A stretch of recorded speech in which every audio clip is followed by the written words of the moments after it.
Welcome to StudentLoanFundamentals.com, the official blog of Strategic Debt Coach. Together, we are here to provide real-life solutions for student loan borrowers. Please join us in our mission to expose the truth behind the student loan industry. My name is Mr. K. Who is he, you ask? I am the rogue student loan collector, and at this time it is impossible for me to reveal my identity. Today's crash course and the topic of our discussion is defaulted federal student loans. Today's lesson is Student Loan Settlement 101. So you're probably wondering, why should I go out of my way financially to settle out my student loan debt? To answer this frequently asked question, let's talk about the benefits of student loan debt settlement. By settling out your student loan debt, you'll no longer worry about the mysterious callers on the other side of the phone. You'll have the ability to settle out your student loans at a discounted amount. Now, by settling out, a person will sleep better at night knowing that their hard-earned money is no longer being tampered with. And by taking the settlement compromise, you will no longer risk additional legal action. And by settling, your credit will reflect the satisfaction of your student loan, which could open up financial windows for you. You will regain the ability to co-sign or take out additional student loans if you choose to, and the hefty collection fees are eliminated. So why not take advantage of something that is only available while your loan is in default and in collections? This lesson is taken directly from the home study course, the Student Loan Blueprint. So here are the things we will cover. We'll talk about the 3 basic settlement types. We will break down the math and the figures behind these settlements. And in addition, we will suggest different resources. So let's go ahead and get this lesson started. So here are the 3 basic settlement types. Number 1, pay the principal and interest only. Number 2, pay the principal and half of the interest. And number 3, pay 90% of the principal and interest. So let's go forward and break down the 3 settlement types individually. So let's start off with option number 1, which is principal and interest only. For demonstration's sake, let's say that the principal and interest is $10,000, since the collection fees are roughly calculated at 24%.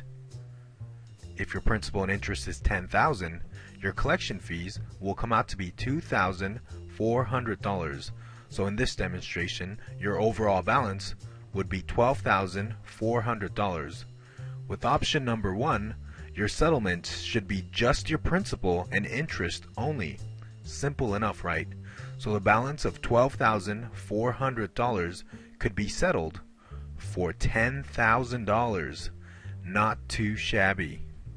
Let's move on to the next option. So let's move on with option number 2. You'll end up paying your principal and 50% of the interest. For demonstration's sake, let's say that your total balance, principal, interest, and collection fees included, comes out to be $18,600. If we remove the collection fees, your principal and interest would be $15,000.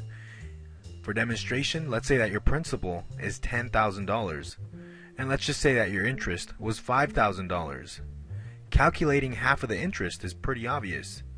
It'll come out to be $2,500.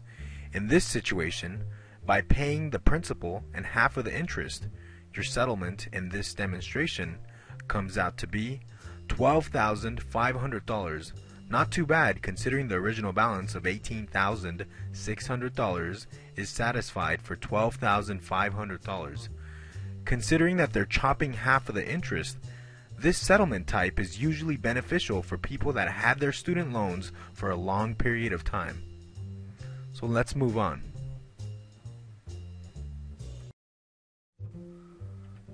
The last of the basic settlement options mentioned in this video is option number 3, which is 90% of the principal and interest.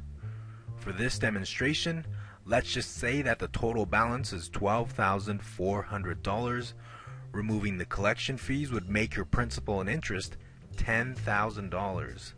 If we chop 10% from the principal and interest, your settlement with option number 3 would be $9,000.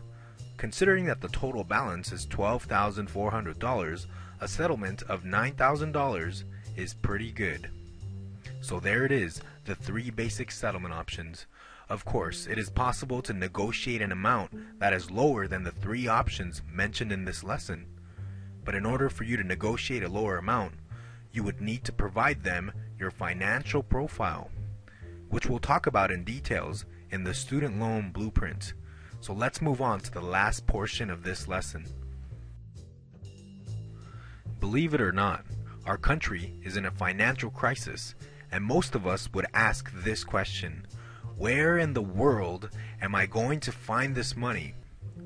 So to answer this question, here are some suggestions. If available, a person would have the option to use a portion of their 401k or retirement money. If available, a person would ask their friends or family members. And I'm pretty sure that your close ones would charge you less in interest. And if they allow you, you can always take out a loan from a banking institution. And if necessary, you can always make payments on your settlement.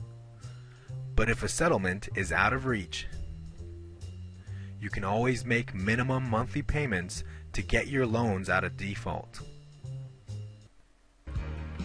To learn more about defaulted federal student loans, stopping wage garnishment, stopping tax offset, and minimum monthly repayment options, and so much more, make sure to study the Student Loan Blueprint Home Study course. Visit us at studentloanfundamentals.com. This is Mr. K, and this goes out to your freedom. I'm signing out.